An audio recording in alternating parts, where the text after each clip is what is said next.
Será que para melhorar suas notas ou até para atingir um objetivo mais ambicioso, como passar num concurso, passar num vestibular concorrido, entrar numa pós-graduação, a solução sempre passa por investir mais tempo e mais esforço do que você já faz hoje? Bem, tem algumas pesquisas mostrando que nem sempre é assim. Tem muitas situações que o que você precisa, na verdade, é colocar menos força e mais inteligência naquele tempo e naquela energia que você tem para investir. Meu nome é Ana Lopes, do Mais Aprendizagem, e nesse vídeo eu vou te mostrar 3 técnicas de estudo que mostram claramente que em várias situações de aprendizagem, menos pode ser mais. Eu vou mostrar isso para você depois da vinheta.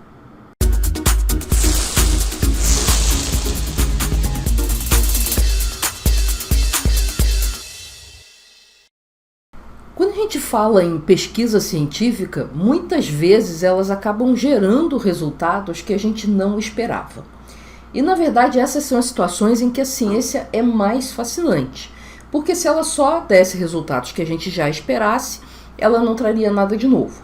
E isso não é diferente quando a gente está pesquisando sobre formas de estudar, de memorizar e de aprender com mais eficiência. Então agora a gente vai ver justamente 3 técnicas de estudo que você tenderia a achar que precisa fazer mais para obter um certo resultado, mas na verdade, se você fizer menos, você vai ter ou o mesmo resultado com menos esforço ou até um resultado melhor. Vamos ver que técnicas são essas. A primeira dessas técnicas é a técnica que a gente chama de revisão espaçada. Algumas pessoas conhecem como repetição espaçada.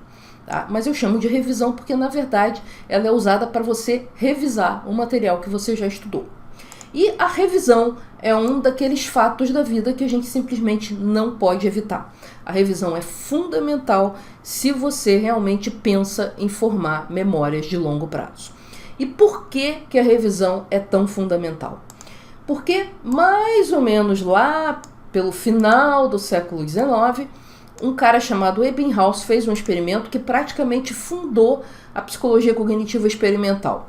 E ele estava querendo saber quanto tempo leva para a gente esquecer uma parte de coisas que a gente estudou. Tá? Ele usou listas de palavras nesse experimento.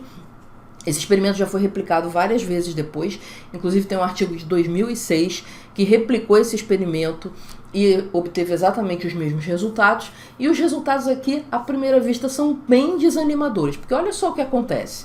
Então suponha que nesse primeiro momento de estudo aqui você tem lá o seu material fresquinho na cabeça, você lembra de tudo que você acabou de ver.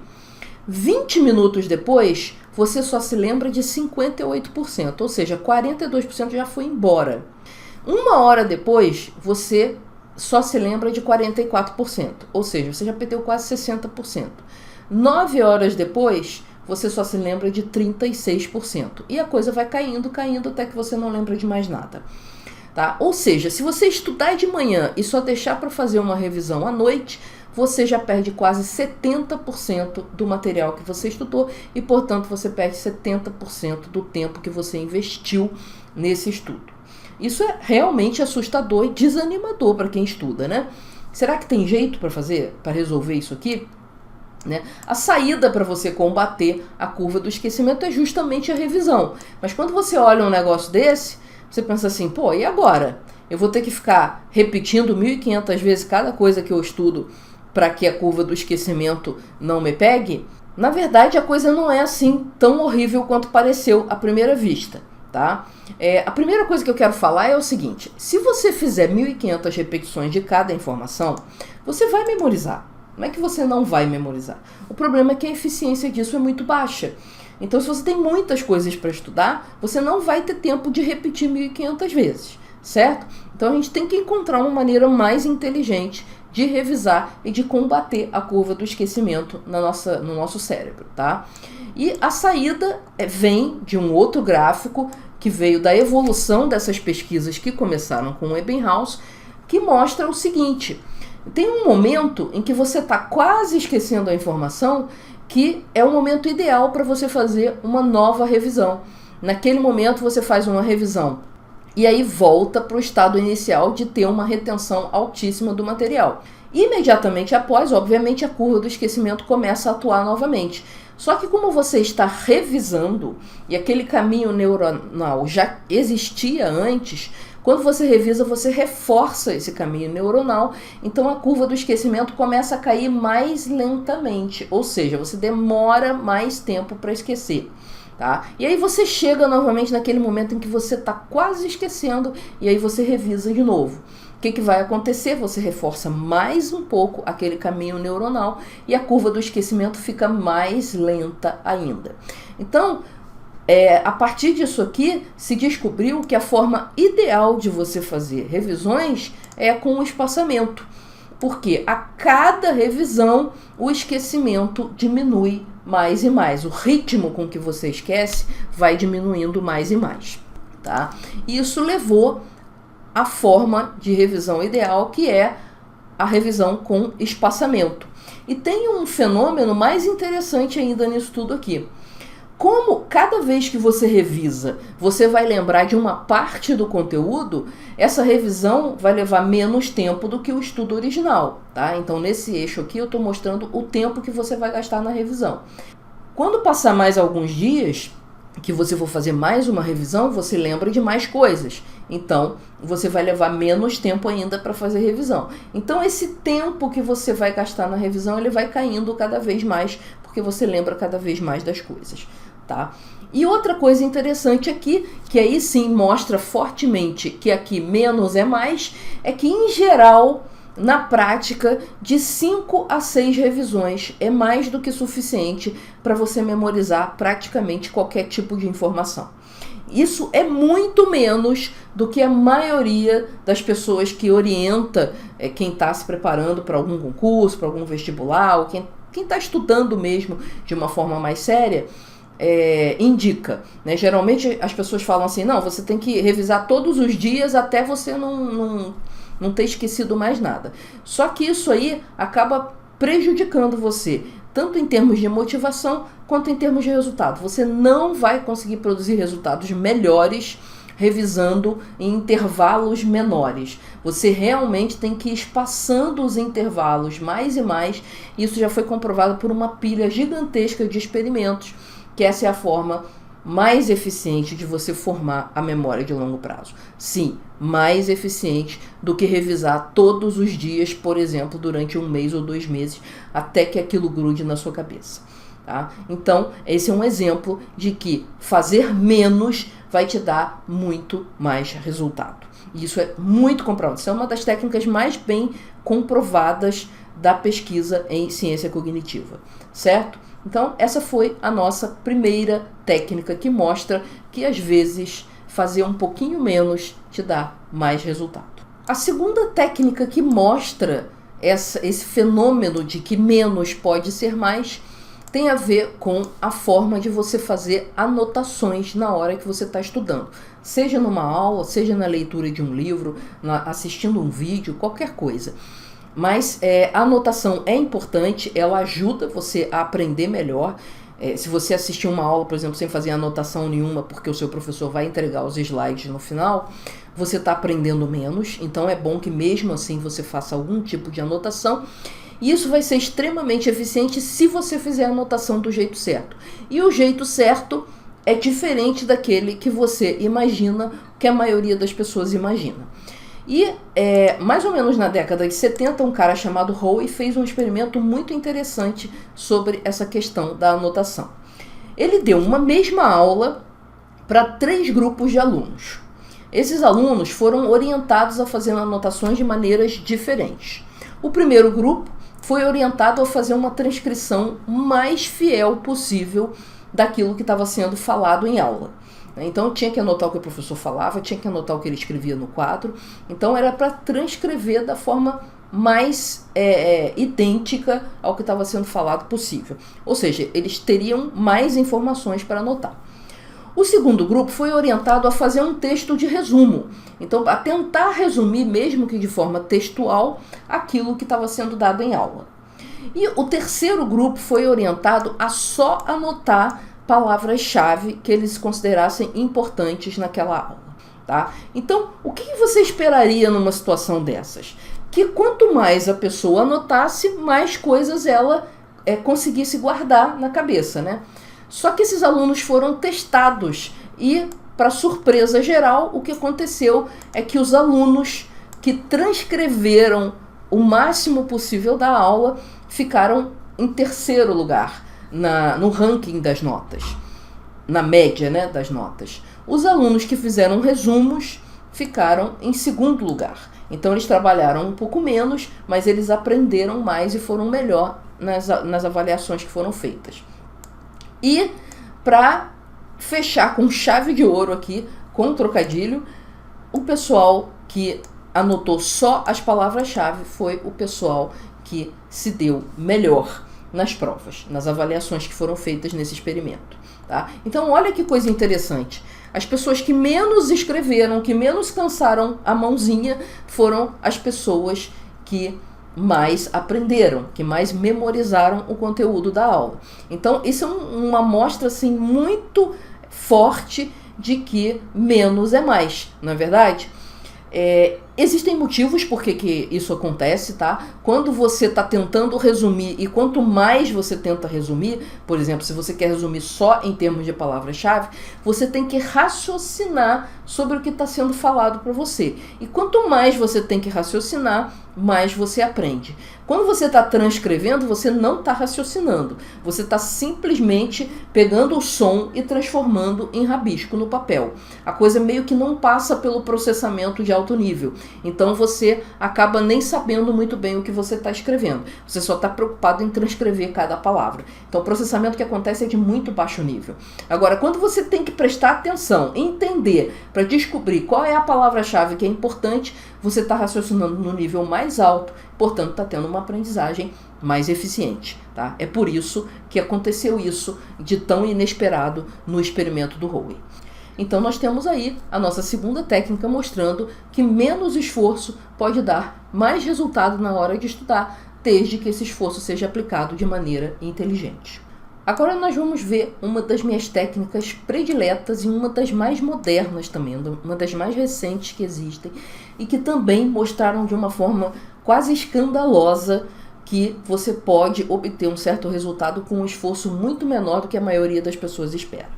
Essa experiência foi montada por um professor de uma escola inglesa chamada Paul Kelly. O artigo que ele relata esses experimentos é de 2013, então ele fez esse trabalho, começou esse trabalho uns 3 anos antes, mais ou menos, e ele fez o seguinte. Primeiro, ele se baseou num estudo que falava da consolidação da memória de longo prazo, o MLP aqui é memória de longo prazo, tá? No nível do neurônio. Estudos anteriores de consolidação da memória de longo prazo falam de todo um caminho neuronal que envolve vários neurônios. E a memória de longo prazo está sempre muito associada à camada de mielina, que é uma substância gordurosa que envolve esse caminho entre os neurônios, né, as conexões entre os neurônios. Quanto mais grossa essa camada, maior a probabilidade de você lembrar daquela informação. Então, sempre se estudou a memória de longo prazo dessa forma. Esse trabalho que ele leu falava de como a memória de longo prazo poderia estar sendo consolidada também internamente em cada neurônio.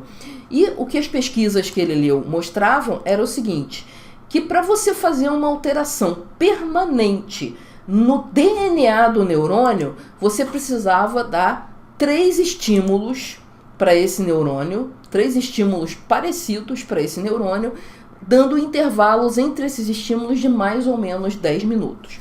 Isso primeiro foi feito com neurônios separados, né, do corpo em lâmina de laboratório, depois foi feito com ratos, aprendizagem de ratos, tá? E aí o Kelly parou para pensar e falou assim, eu vou tentar fazer com os meus alunos.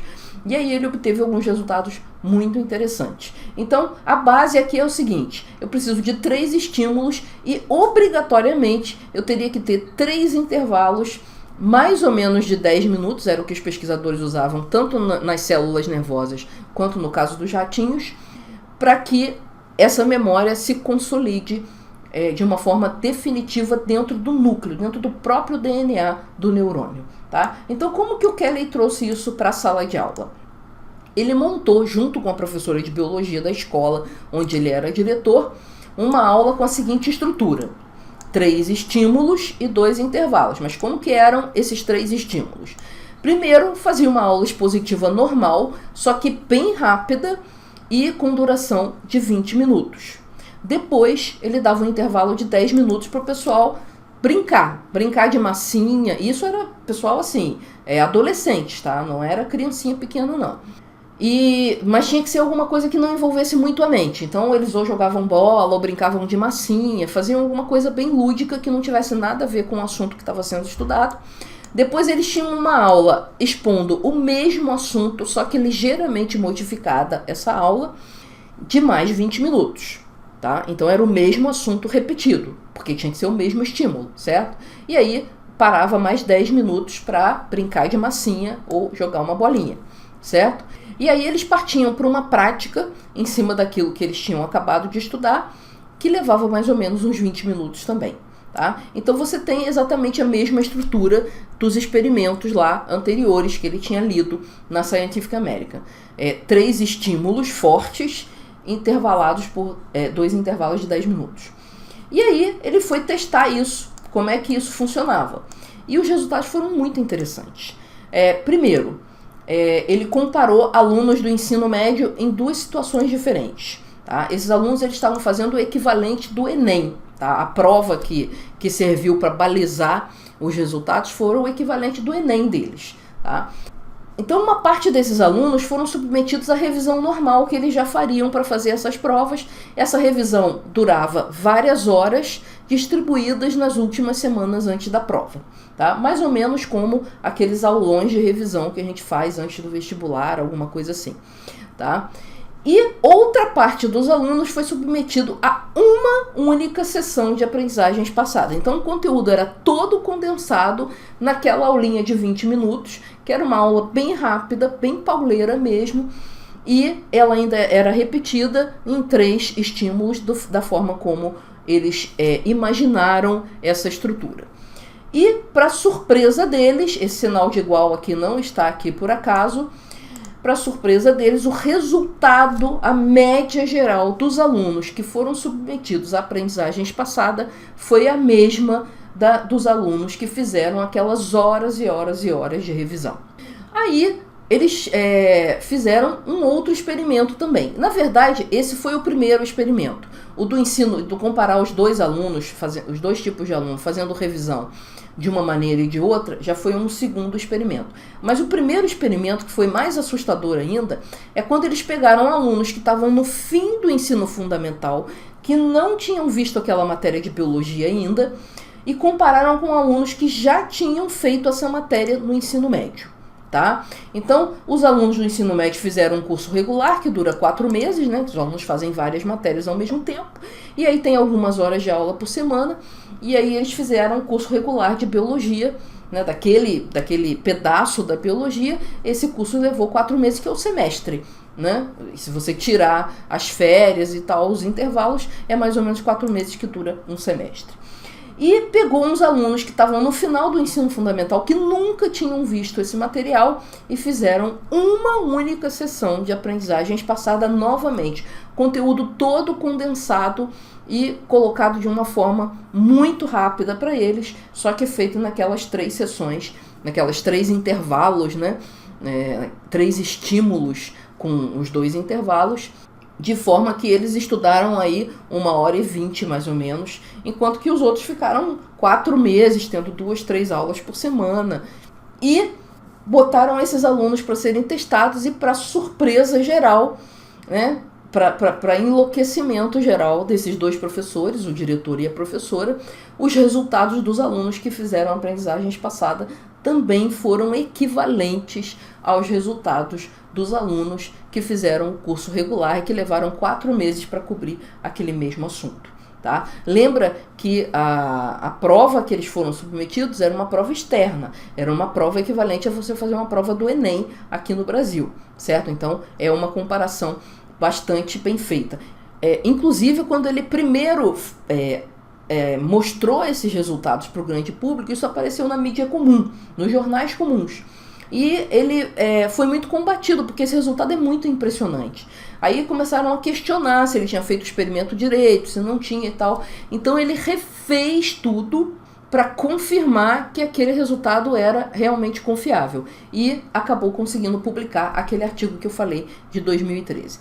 Então, este aqui é o resultado que eu acho mais espetacular das 3 técnicas que eu mostrei aqui nessa videoaula.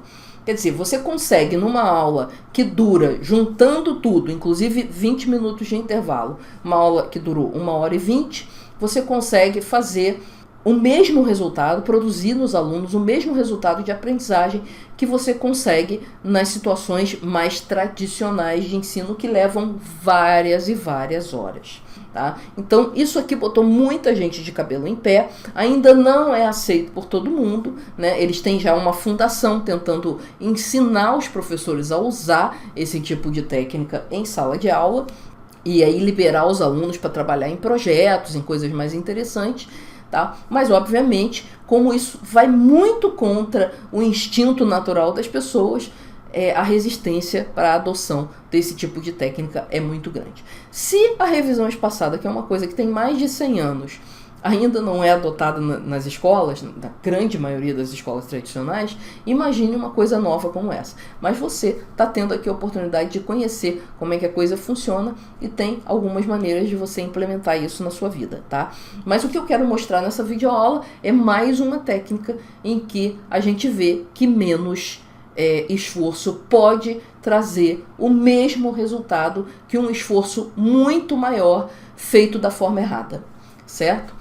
E a forma certa, quem dita, não é um achismo de alguém, é a ciência. E nesse caso aqui, a neurociência. Tá? Então, resumindo o que a gente viu aqui, né, quando a gente fala em termos de técnicas de estudo, tem pelo menos 3 técnicas comprovadas em que você pode fazer menos esforço, sabendo que você vai obter, no mínimo, o mesmo resultado que você obteria com a forma tradicional de trabalhar esse material, tá? Nas revisões, usando a repetição espaçada, nas anotações, fazendo anotações só das palavras-chave, e se você quiser ir um passo adiante, você vai botar essas palavras-chave no formato de mapa mental, mas isso eu vou falar em outra videoaula, tá? E também com relação ao que você faz nas suas horas de estudo. Você vai estudar da forma tradicional ou você vai fazer intervalos regulares para que você consiga formar memórias de longo prazo de uma forma mais eficiente, tá? Então, eu espero que tenha sido útil, que você pense em aplicar algumas dessas técnicas na sua vida. E na próxima videoaula eu vou ir pelo caminho contrário. Eu vou mostrar várias técnicas em que parece que você está fazendo mais esforço, mas na verdade você está fazendo menos esforço no médio e no longo prazo, tá certo? Então a gente vai mostrar então técnicas em que mais esforço na verdade vai significar menos esforço e o mesmo resultado, ou às vezes o resultado até melhor. E para você não perder essa próxima videoaula, eu sugiro que você se inscreva no canal, clica no sininho para receber todas as notificações das videoaulas que a gente publica aqui, para que você possa aprender cada vez de forma mais eficiente, mais inteligente. Eu espero você na próxima videoaula, então. Tchau! E aí, você gostou desse vídeo? Então dá um joinha ali embaixo e compartilha com seus amigos. Você também pode se inscrever no canal, clicando ali no cantinho. Ou então, visitar o nosso blog, o maisaprendizagem.com.br, e continuar aprendendo a aprender na velocidade da internet. A gente se vê no próximo vídeo.